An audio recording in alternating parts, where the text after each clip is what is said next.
For more on this, let's bring in Kyron Skinner, Fox News foreign policy analyst, a Tao professor of international relations at Carnegie Mellon University and research fellow at the Hoover Institution. Thanks for joining us today.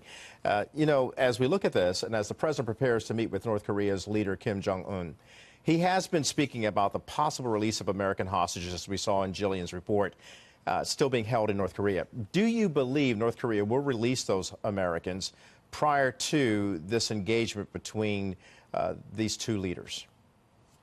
We hope so, because it will be an important gesture about good faith going into historic talks focused on denuclearizing the North Korean peninsula, the Korean peninsula. We have a historical precedent for such efforts.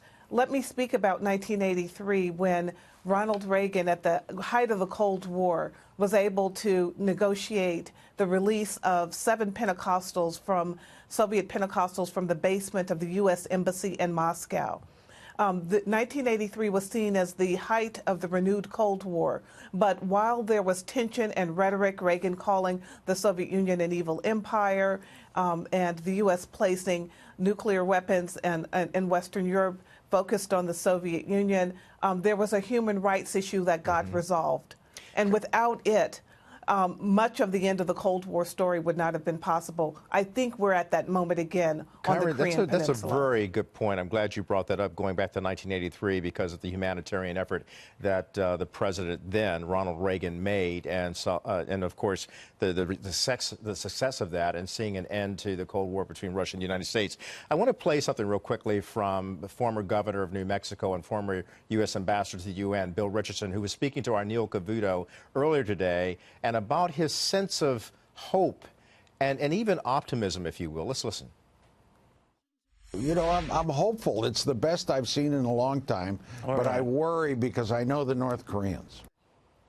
I know the North Koreans. That is still a sticking point and a cautionary red flag, if you will, for many Americans who are watching the president do this diplomatic dance with North Korea. What do you think he has to be aware of going into this? He does have to be cautious about the North Koreans because of, more than 25 years of failed negotiations and diplomatic activity with North Korea, and the fact that for more than a half century, the two sides, North and South Korea, have been basically in a state of war. But this is a different period because we have a different American president. And nothing is going to move in these negotiations in terms of a firm deal without a very solid U.S. position.